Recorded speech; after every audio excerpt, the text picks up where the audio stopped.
Hi there, another multimeter review? Not quite. Despite what the box says and first looks seem to confirm, this is the BM500A and it's not your average kind of multimeter.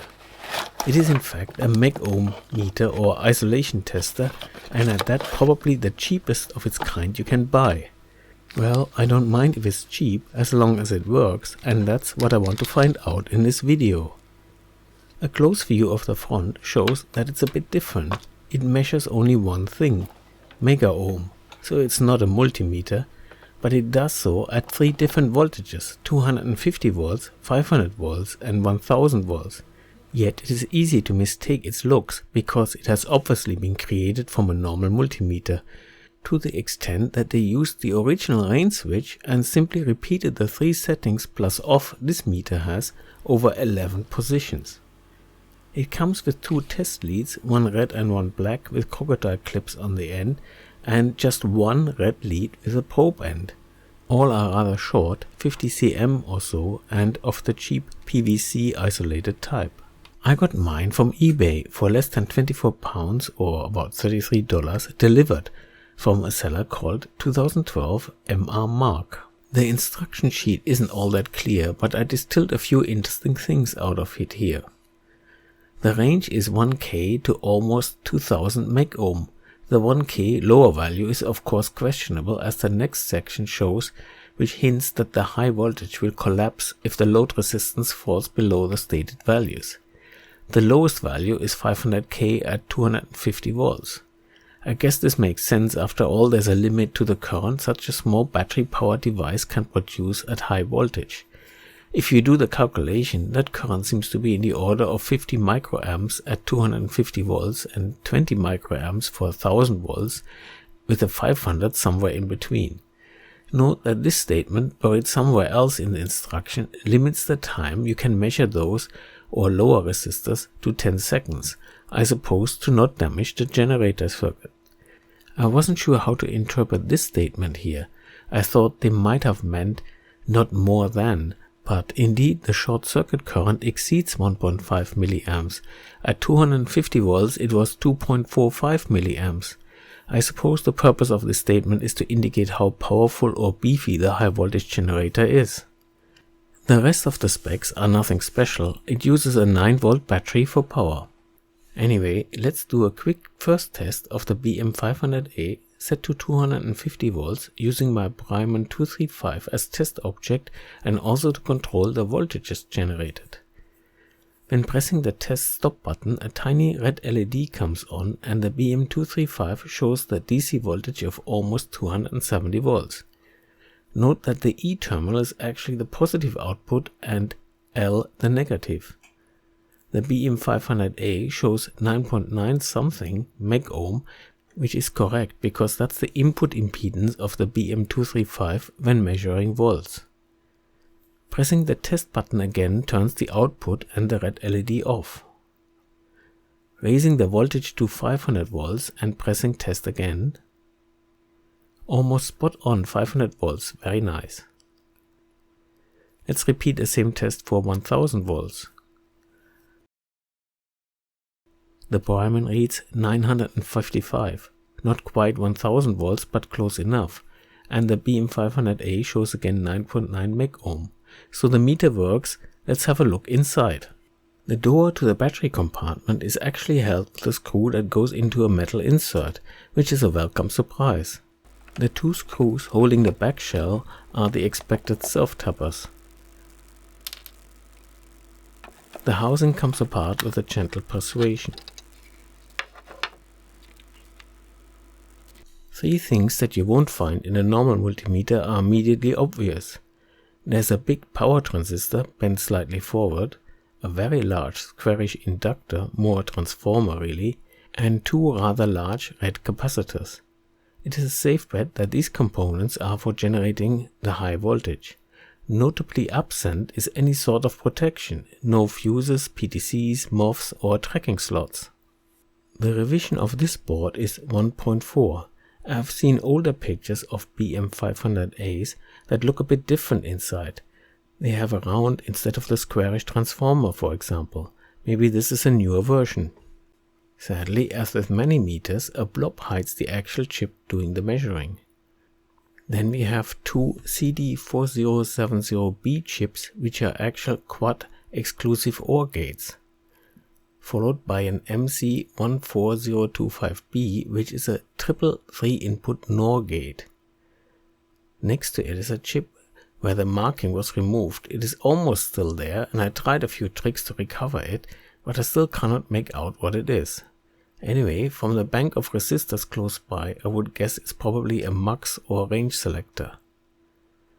Next to one of the caps, which are 400 volts 100 nanofarad types, is a 14516B, which is a 4-bit binary up-down counter.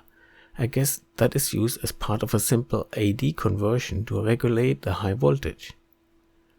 The other capacitor and two beefy high voltage diodes. There's one additional chip, a TL062C, which is a JFET dual op-amp. I managed to sneak a few under the bend-over transistor because I did not want to stress the soldering or the leads by unnecessarily bending. It's a TIP50, an NPN switching transistor with a collector base voltage of 500 volts max. There's another special transistor, the SS8050, a small NPN transistor meant for small 2-watt amplifiers in portable radios. The interesting fact is that its base and collector pins are soldered together. They are using only the base emitter junction as a diode with extreme low leakage current. The other side of the PCB isn't very remarkable.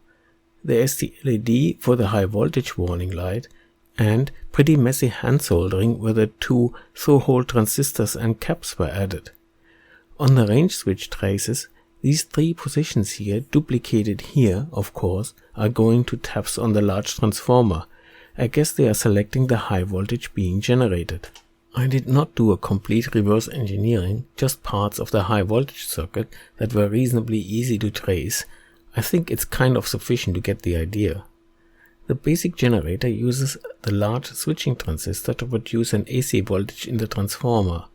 A secondary tap is connected via the range switch to a rectifier and voltage doubler consisting of two diodes and two capacitors. The rectifying and doubling works like this.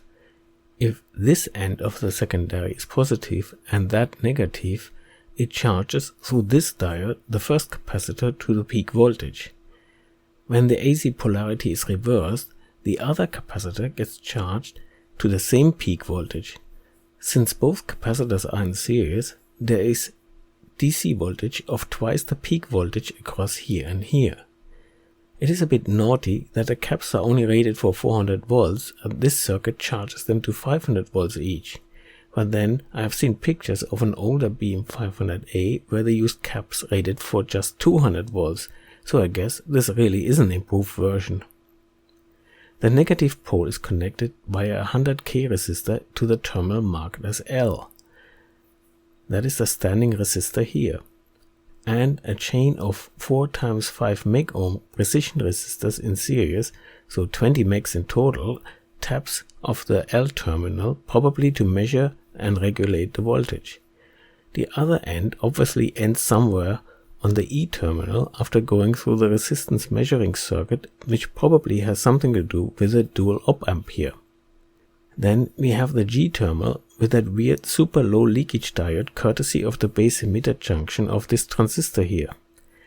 The manual says to connect the G terminal to the enclosure of the thing you are testing to, and I quote, prevent surface leakage and affect impedance test. If anybody knows what to make of this, please leave it in the comments. I have never used the G terminal so far. And with that, it's time to put it back together and do some more testing. I noticed that this thing chews very quickly through its battery. To measure what's going on, I decided to use the TC66 as a multimeter and record voltage and current every half second on a PC. If you have not seen using the TC66 as a 5.5-digit multimeter, I leave a link in the description. Anyway, as you will have noticed, the test procedure I'm executing is to turn the BM500A on to standby, then turn on 250 volts, turn that off, then turn on 500 volts, back to standby, and finally turn on 1000 volts. The result is rather interesting. The standby current of 2 milliamps is quite reasonable, but when generating high voltage, the unit draws a lot more power, especially in the 1000 volts mode. Moreover, I do have the suspicion that the spikes are even higher because I noticed that the current limit LED on my bench power supply was flickering on when set to 500 milliamps. These pulses are probably too fast for the TC66. Time to use the scope. This is the setup. I put a 1 ohm resistor into the power connection to the BM500A, and the scope is measuring the voltage drop across the resistor, which can be converted directly into current. The test procedure is the same as before. Turn on, do 250 volts, 500 volts and 1000 volts with standby in between. I decided to use the screenshot function of the scope because it's much faster and clearer than videoing the scope screen. This is the standby current. The noise bursts are not from the BM500A. It is noise that gets induced into the setup from mains and all the switching power supplies in the area and whatnot. I tried to reduce it, but adding just a 15 cm piece of unshielded wire brings it in, so I decided to just live with it. Anyway, the noise is really only relevant at very low currents like in standby mode. As suspected, the 250 volt picture on the same scale shows massive spikes of 720 milliamps about 40 milliseconds apart, but the average is just 9 milliamps. The picture for 500 volts is pretty much the same, but the spike duration gets longer and the average is now 15 milliamps. And at 1000 volts we have kind of a pattern of 2 pulses and an average of 38 milliamps. So in summary, the use of a 9 volt battery in the BM500A is not a very good design choice. It is fine during standby, but it's heavily loaded when doing actual measurements. 9 volt batteries are not designed for loads like this. No wonder other mega type devices use C-cells or beefy built-in rechargeable batteries. I'm using a 9 volt rechargeable battery, which is the only economical solution for this meter. While the scope is running, I decided to have a closer look at the high voltage output itself. For that, I'm using my high voltage probe I built a while ago, link in the description. Of course, the BM500A shows the expected 50 mega-ohms represented by the probe, and that is of course the same for any of the 3 voltages. The 250 volts look like this. Slightly on the high side, which confirms what the Bryman showed already. There's a ripple of 30 to 40 volts riding on it, and its frequency is varying slightly, around 12 Hz on average, probably due to the voltage stabilization circuitry. The 500 volt signal looks much the same except for the higher voltage, of course. And pretty much the same for the 1000 volts, except that the average frequency is slightly higher now, 17 Hz or so. Other things of note. You have to wonder about some of the design decisions. Why is the test stop button mechanically latching with no visible indication whether it's on or off? It is easy to accidentally press that, and when you turn the unit on, you get immediately 250 volts or more on the output with no warning. The red LED glows of course, but by that time you may have already gotten a nasty shock. It turns out, even without that, you can get a nasty shock just by turning it on. See the weird display at startup, and the high voltage is not even enabled, and neither does the red LED light. But this is what happens on the output when you turn it from off to standby. Instantaneous 300 volts that slowly decay to 0 over 10 seconds or so.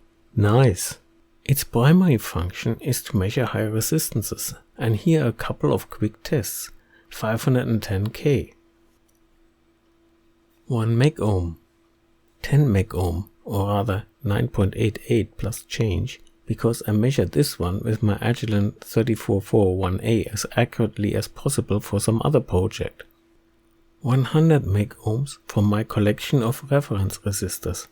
500 meg-ohm, the highest resistor, a high voltage version no less, I currently own. The results of these few samples show that the BM500A is well within its 5% accuracy, especially at higher resistances. The only problem is that the display is not too stable and bounces a bit around. The other function of the BM500A is of course verifying whether isolation breaks down at higher voltages. For example, when PCB tracks or transformer windings are too close together and start to arc over. Try as I might, I could not find anything in my stack of possibly dubious kit that exhibited such a failure. Finally, I can offer you this. This is a brand new 2.2 nanofarad reefar Y capacitor rated for 250 volts AC, made with metallized paper. It has no problems passing the 250 volts test. I recently bought some to replace all reefar caps in a 30-year-old power supply input filter where one of the reefar X2 caps exploded, as these caps are famous for when they get old. And here is the 30-year-old not yet exploded capacitor that was replaced. Same specs. The BM500A shows that its isolation resistance has dropped to 160 meg-ohm or so, compared to the new capacitor reading 2.27 nanofarads. Slightly leaky capacitors often appear to have an increase in nominal capacitance when measured because of the way the capacitance measurement works. Same with this one, 3.46 nanofarad instead of 2.2. Last and least, you can of course use the BM500A to illuminate old fluorescent light tubes such as this one here. Although, given the high battery current and the very low resistance a lit up tube represents, just 92K at 1000 volts, this is neither economical nor good for the BM500A. So what to make of the BM500A? It is very affordable and the small form factor makes it easy to store or carry compared with isolation meters from other manufacturers. It is reasonably accurate, although sometimes you have to take an average if the meter doesn't settle. The 1000 volts maximum is certainly good enough, unless your goal is to test to destruction. On the flip side, the silly latching test button with no visible marking whether it's on or off makes it way too easy to accidentally have high voltage output just by turning the meter on. Even more dangerous, you are guaranteed a nearly 300 volt pulse on the output every time you turn the meter from off to standby. It practically eats 9 volt batteries when generating high voltage, and the only option is to use rechargeable ones. Because of all these shortcomings and the relatively fragile construction, I don't think the BM500A is suited for life in a toolbox and daily use in a commercial environment, but for the home lab, it's a very welcome, if somewhat scary addition, as long as you remember to work around its quirks and treat it with respect. If you like this video, consider subscribing to see more and maybe becoming a Patreon. Links in the description. As a Patreon, you get early access to videos, blogs and other exclusive content. Thanks for watching.